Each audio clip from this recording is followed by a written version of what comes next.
Hello, I am really excited to show you guys how to make these spooky ghost jars using just a couple materials that you may already have at home. I am making these because we are hosting a Halloween party this year and I want to have some cute little decor to set out. I've already got the front of the house ready and now it's time to work on the inside of the house. So my plan is to set these around the house and then I am using little tea lights inside of them so that they glow, which I'll show you at the end. Materials needed.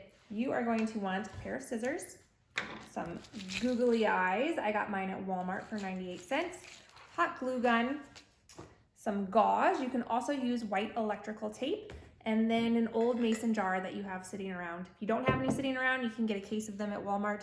Very, very cheap. So to show you guys, I'm gonna be using a larger mason jar. When I made this one, it is just a smaller kind of standard sized mason jar. So when I did that, I took my gauze and I cut it in half because it was pretty thick. Super simple to do. I just use my scissors. Because I'm using a bigger jar this time, I'm going to use the full roll. So we're going to open it up here. Comes like this. Gauze right here. So the first step you're going to do is you're going to take your googly eyes and you're going to hot glue them right onto your jar.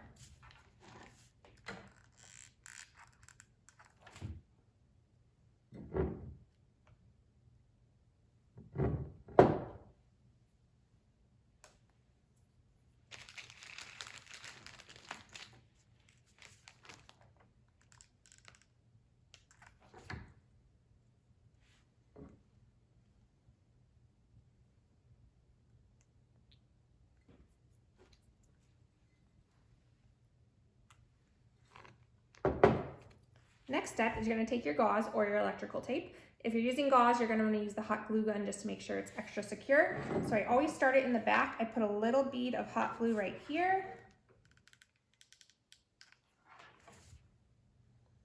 And then I put my gauze right on there.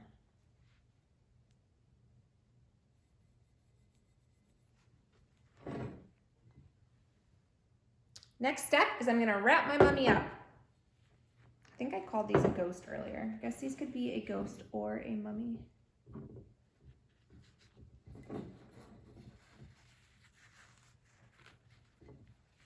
So pull it nice and tight, doing lots of overlap just to make it look real.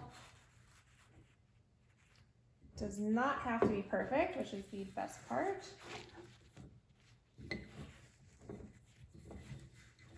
When you get to the eyes, you don't want to go over the eyes, obviously, so I just kind of go around them.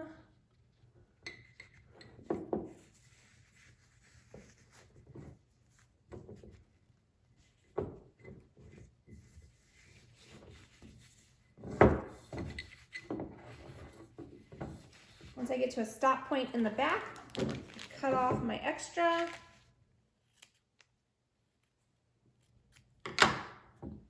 Pull it tight and add a little hot glue.